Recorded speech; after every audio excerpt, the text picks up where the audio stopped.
Movie के start में हम एक लड़की विक्टर को देखते हैं जो कि अपनी नींद से जागता है। लेकिन यहाँ पर अजीब बात ये होती है कि उसे नींद से जागने के बाद कुछ भी याद नहीं आ रहा होता। उसे ये तक याद नहीं होता कि उसके रूम में जो चीजें ऑर्गेनाइज्ड हैं वो किसने की और क्यों की। उसके सामने एक बोर्ड पर कुछ स्केचेस बने होते हैं। ऐसे लग रहा होता है जैसे वो किसी सिटी का मॉडल है, लेकिन इसके बारे में भी उसे कुछ भी याद नहीं होता। तभी उसके रूम की छत यानी रूफ ब्लैक होने लगती है। उसके रूम का पूरा स्ट्रक्चर बदलने लगता है। वो घबरा जाता है और यहाँ से बाहर निकल आता है, लेकिन बाहर आते भी देखता है कि सब चीजें बदली हुई हैं। कोई भी चीज वैसे नहीं है जैसी होनी चाहिए। वहाँ की बिल्डिंग्स हवा में उड़ रही होती हैं, स्टिल होती हैं, ऐसे जैसे ग्रेविटी बिल्डिंग्स के लिए खत्म हो गई हो। तभी उसके पास से कुछ लोग गुजरने लगते हैं। वो भी काफी अजीब लग रहे थे। किसी का सर नहीं था, किसी का बाजू नहीं था और कुछ की बॉडीज में तो होल्स भी थे, लेकिन फिर भी वो बिल्कुल ठीक ठाक चल रहे थे। विक्टर को कुछ समझ नहीं आ रहा होता। इससे पहले कि वो कुछ एनालाइज कर पाता, उसके सामने ब्लैक शैडो आता है। वो विक्टर को मारने ही वाला होता है। तभी 3 लोग आते हैं और उसे बचा लेते हैं, जिसमें से 2 आदमी होते हैं और एक लड़की। वो तीनों विक्टर की जान बचा लेते हैं, लेकिन वो ब्लैक शैडो अभी भी इनके पीछे होता है। ये तीनों कंटिन्यूअसली भाग रहे होते हैं, लेकिन भागते भागते एक ऐसी जगह पर आ जाते हैं जहाँ पर रास्ता खत्म हो जाता है। उससे आगे जाने की जगह ही नहीं होती। तो विक्टर काफी डर जाता है कि वो यहाँ से आगे कैसे जाएगा। तो वो तीनों लोग उससे कहते हैं कि तुम यहाँ से जंप लगा दो, कुछ भी नहीं होगा। लेकिन विक्टर डर रहा होता है और ऐसा नहीं करता। उन तीनों में से एक विक्टर को धक्का देता है तो वो एक मार्केट में जाकर गिरता है। वो स्लाइड करते हुए वहाँ पर पहुँचता है और उसके पीछे पीछे वही तीनों लोग भी। अब अजीब बात ये होती है कि वो ब्लैक शैडो भी इनके पीछे यहाँ तक आ चुका था। विक्टर को कुछ समझ नहीं आ रहा होता कि आखिर वो इनके पीछे क्यों है। वो ब्लैक शैडो इनकी जान लेने वाला था कि तभी उन 3 लोगों में से एक इंसान अपनी जान को कुर्बान कर देता है। अब सिर्फ उनमें से एक लड़का और एक लड़की बचते हैं जो कि अभी भी विक्टर के साथ ही होते हैं। अब विक्टर उस लड़की के साथ साथ चल रहा होता है तो वो उस लड़की से पूछता है कि आखिर तुम कौन हो और मैं इस दुनिया में क्या कर रहा हूँ। कौन सी जगह है जिसके बारे में मैंने आज तक नहीं सुना न देखा। तो वो लड़की जिसका नाम फ्लाई होता है वो विक्टर को बताती है कि ये वो दुनिया है जहाँ पर लोग कोमा की बात आते हैं। तो बेसिकली तुम इस वक्त कोमा में हो और ये वो दुनिया है जहाँ पर सारे लोग उनकी मेमोरीज हैं। तो विक्टर उसे पूछता है लेकिन ये दुनिया इतनी अजीब क्यों है। तो फ्लाई उसे बताती है कि जरूरी नहीं, लोगों की मेमोरीज बाकी भी हों। कुछ लोग कोमा में जाने के बाद सब कुछ भूलने लगते हैं, उनको इल्यूशंस आते हैं। ये दुनिया बस उसी का मिक्सचर है, इसीलिए ऐसी दिखती है। फिर फ्लाई उसे अपना घर भी दिखाती है जो कि आसमान पर होता है। वो एक अजीब सी बिल्डिंग थी। फिर वो एक पुरानी सी बस में जाते हैं और फ्लाई के घर में पहुंच जाते हैं, जहाँ पर विक्टर फ्लाई से उसी ब्लैक शैडो के बारे में पूछता है। तो फ्लाई उसे बहुत ही हैरान कर देने वाली बात बताती है कि अगर कोई इंसान कोमा में मर जाता है तो वो इस दुनिया में ब्लैक शैडो की फॉर्म में आता है। तो ये बात सुन के विक्टर को काफी हैरानी होती है। तो फ्लाई उसे कहती है अच्छा बस करो, आओ मैं तुम्हें तुम्हारा रूम दिखाती हूँ। अब वो लोग विक्टर के नए रूम में जाते हैं। उसे ये भी बताती है कि जो ड्रीम्स तुम कोमा में देखोगे वो यहाँ पर असली फॉर्म में आ जाएंगे। तो विक्टर ख्वाब में देखता है कि उसका कार एक्सीडेंट हुआ है। जब उसकी आंख खुलती है तो वो देखता है कि उसके रूम में भी वही कार है और वो खुद भी अंदर जख्मी हालत में पड़ा हुआ है। वहाँ पर फ्लाई का वो साथी आता है जिसने मिलकर विक्टर की जान बचाई होती है। तो वो विक्टर को देख के कहता है वाह भाई, तुम्हारा यहाँ वाला घर तो काफी प्यारा है और मुझे तुम्हें देख के लग रहा है जैसे तुम्हें काफी पावर्स हो सकती हैं। तो आओ मैं तुम्हें बताता हूँ कि किस तरह से इनको बाहर निकालना है और इनको यूज कैसे करना है। बस इसके लिए हर इंसान को कुछ न कुछ टेस्ट देना पड़ता है। इसके बाद ही वहाँ पर एक रोबोटिक मशीन आती है कि विक्टर को गिरा देती है, उसे तंग करने लगती। तो भी विक्टर को उसकी पावर्स याद ही नहीं आ रही होती। तो वो आदमी विक्टर से पूछता है कि अच्छा ये बताओ कि कोमा से पहले जब तुम अपनी जिंदगी में थे तो क्या काम किया करते थे। तो विक्टर उसे बताता है कि मैं आर्किटेक्ट था।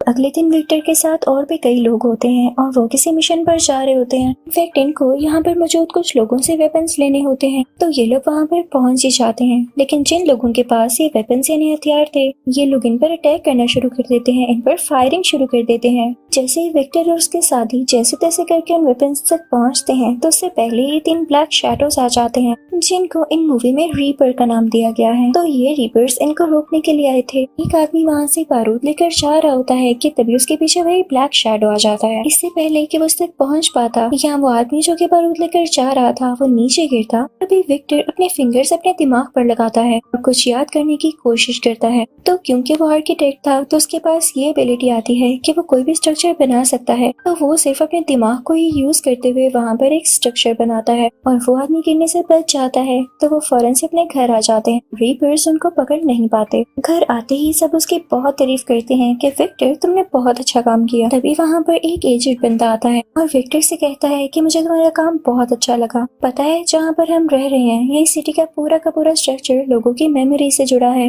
लेकिन हमने आज तक ऐसा इंसान नहीं देखा जो कि खुद से अपने दिमाग की पावर्स को यूज करते हुए कोई नया स्ट्रक्चर बना सकता है। तो क्यों ना तुम हम सब के लिए एक नया शहर बनाओ जिसके आर्किटेक्चर का ख्याल तुम खुद ही रखोगे और ख्याल रहे कि वो शहर ऐसा हो जहाँ पर वो ब्लैक शैडो यानी रीपर्स आ ही ना सके। तो विक्टर कहता है कि हाँ क्यों नहीं, मैं पूरी कोशिश करूंगा।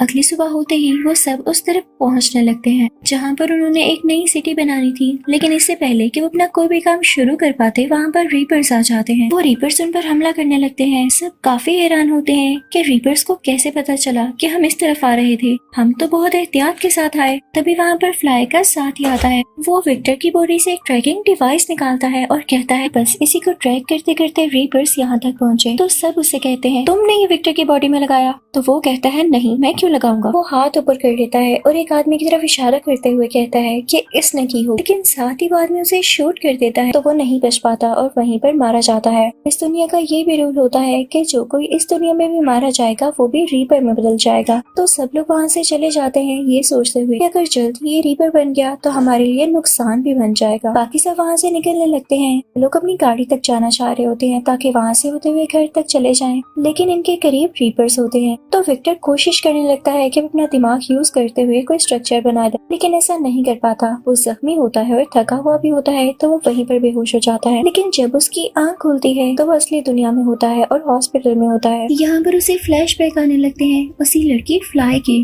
जो कि असली दुनिया में उसकी बेस्ट फ्रेंड थी, लेकिन कोमा की दुनिया में इनको कुछ भी याद नहीं होता क्योंकि इनकी कुछ मेमोरीज कोमा की वजह से जा चुकी थी। तो विक्टर को याद आता है कि ये फ्लाई के साथ ही हॉस्पिटल आया था, लेकिन फ्लाई को अंदर आने नहीं दिया गया। विक्टर अकेला ही हॉस्पिटल के अंदर गया था। तो यहाँ पर इसे एक आदमी मिलता है। ये तो वही आदमी था जो कोमा की दुनिया में इन सब का लीडर था और सबसे पहले कोमा की दुनिया में आया। तो वो विक्टर से कहता है कि मैंने कुछ एक्सपेरिमेंट्स किए हैं और मैं जानता हूँ कि हमारे दिमाग में जरूर कुछ न कुछ ऐसा है जो कि नया जनरेट कर सकता है। हम चाहें तो अपनी पसंद की दुनिया में रह सकते हैं, उसको फील कर सकते हैं और यकीन जानो वहाँ हम ज्यादा खुश रह सकते हैं। वो विक्टर से और भी कुछ कहता है कि मुझे तुम्हारी जरूरत है, तुम्हें मेरे प्रोजेक्ट में पार्टिसिपेट करना होगा। पता है हम अपनी नई दुनिया कब बना सकते हैं, जब हम कोमा में हों, और मुझे इसके लिए तुम्हें कोमा में भेजना होगा, लेकिन यकीन जानो इसका हमें बहुत फायदा होने वाला है। तो विक्टर कहता है कि हरगिज़ नहीं। विक्टर उनको डराने के लिए उनकी तरफ गन करता है। वहाँ से बाहर भाग आता है। उसकी दोस्त फ्लाई बाहर उसका वेट कर रही होती है। विक्टर फौरन से गाड़ी में बैठता है और फ्लाई तेजी से गाड़ी चलाने लगती है, लेकिन थोड़ा आगे जाते ही उनकी टक्कर एक ट्रक से होती है और दोनों बेहोश हो जाते हैं। ये वही सीन था जो कि विक्टर को ख्वाब में आया करता था। ये दोनों इतने ज्यादा जख्मी और बेहोश होते हैं कि वही बूढ़ा आदमी आकर इनको पकड़ लेता है और अपने प्रोजेक्ट के लिए यूज कर लेता है। वो इन दोनों को कोमा में भेज देता है, लेकिन इससे पहले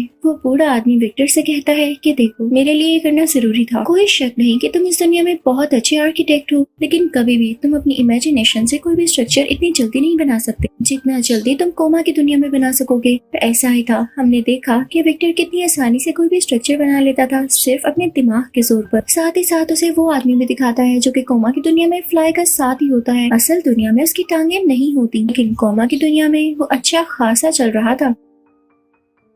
अब वो आदमी विक्टर से ये भी कहता है कि तुम्हें कोमा की दुनिया में वापस जाना होगा। लाइक और उसके साथियों को तुम्हारी जरूरत है और जैसे ही प्रोजेक्ट पूरा हो जाता है तो चाहे इस दुनिया में वापस आ जाना। इसी के साथ वो विक्टर को कुछ इंजेक्ट करता है और उसकी अपने बेड पर आंख खुलती है। ये वही सीन होता है जो कि मूवी के स्टार्टिंग में हमने देखा। अब विक्टर वापस उसी जगह पर पहुंच चुका था जहाँ से आया था। वो वहाँ पर अपने माइंड को यूज करते हुए काफी प्यारा शहर बना देता है जहाँ पर कोई भी रीपर नहीं जा सकता था। तो अब यहाँ पर वो इंसान इनको बताता है कि असली दुनिया में तुम सब लोग बेहोश हो और इतने ज्यादा बीमार हो कि किसी भी वक्त मारे जा सकते हो। इसलिए तुम सबके सिस्टम्स को इसी तरह सेट कर दिया गया है कि उस दुनिया के कुछ सेकंड्स के बाद तुम सबके सब मारे जाओगे। अब उस दुनिया के सेकंड्स यहाँ के मिनट्स के बराबर है, तो हो सकता है कि तुम लोगों के पास 10 या 15 मिनट ही हो। उसके बाद तुम लोग परमानेंटली यहाँ ही मारे जाओगे। और पता है ना मरने के बाद क्या होगा। इसी के साथ वो आदमी खुद उस स्ट्रक्चर के अंदर चला जाता है और क्योंकि वहाँ पर कोई रीपर नहीं आ सकता था तो ये सब लोग मरने के बाद यहाँ रीपर बन जाने वाले थे। तो इससे यही प्रूफ होता है कि उस एजेड आदमी ने इन सबको धोखा दिया था। वो खुद ही वहाँ पर राज करना चाहता था जहाँ से कोई डिस्टर्ब न करे। यहाँ पर जितने भी लोग होते हैं वो प्लान करने लगते हैं कि हम किस तरह से इस आदमी को मारें। इतनी देर में उनकी एक और साथी राख बन जाती है और गायब हो जाती है। अब विक्टर उन सब से कहता है कि मुझे कुछ याद आ रहा है कि जिस हॉस्पिटल में हम सब हैं वो यहाँ कहाँ पर होगा, चलो वहाँ चलते हैं। अब ये सारे लोग उस हॉस्पिटल की तरफ चल पड़ते हैं। ये भी अच्छी बात थी कि ये हॉस्पिटल इन सबकी मेमोरी में था, तो वो कोमा की दुनिया में भी होता है। ये लोग हॉस्पिटल के अंदर जाते हैं लेकिन इनको वो रूम याद नहीं आ रहा होता जिसके अंदर ये बेहोश पड़े हैं। अब विक्टर याद करने की कोशिश तो करता है तो उसे अपने रूम का हल्का सा स्ट्रक्चर याद आ जाता है, लेकिन इससे पहले ही उसका एक और साथी राख बनकर गायब हो जाता है। अब सिर्फ विक्टर और फ्लाई ही बचे थे। वो लोग उस रूम की तरफ जाने लगते हैं लेकिन तभी वहाँ पर वो एजेड और इविल आदमी आ जाता है जो कि उनको अपना स्ट्रक्चर बनाकर रोकने लगता है। तभी वहाँ पर एक रीपर आता है। वो उस आदमी के इर्द गिर्द लिपट जाता है। ये रीपर कोई और नहीं बल्कि फ्लाई का वही साथी होता है जिसने शुरू में फ्लाई और एक और आदमी के साथ मिलकर विक्टर की जान बचाई थी। यहाँ पर वो एजेड आदमी मारा जा चुका था। विक्टर और फ्लाई स्ट्रक्चर की तरफ बढ़ने लगते हैं और वहाँ जाते ही विक्टर के उसी रूम में पहुँच जाते हैं तो इनकी आंख अपनी असली दुनिया में खुलती है। अब असली दुनिया में हम देखते हैं कि विक्टर और फ्लाई में काफी अच्छी दोस्ती हो जाती है। विक्टर दोबारा से आर्किटेक्चर का काम शुरू कर लेता है लेकिन यहाँ पर उसे ज्यादा अर्निंग नहीं हो रही थी। तभी उस एजेड आदमी की उसे ऑफर आती है, यानी वो उस दुनिया में मरने के बावजूद भी यहाँ पर नहीं मरा था, वो यहाँ पर वापस आ चुका था। ये जाहिर है ये प्रोजेक्ट भी उसी ने बनाया तो उसे सारे तरीके पता होंगे। वो विक्टर से कहता है कि तुम दोबारा से कोमा की दुनिया में जाकर चाहो तो स्ट्रक्चर बना सकते हो, ये तुम पर है। तो विक्टर हाथ को जोर से बंद कर लेता है और सोचता है कि क्या मैं जाऊँ या ना। इसी के साथ ही मूवी खत्म हो जाती है। Thank you for watching.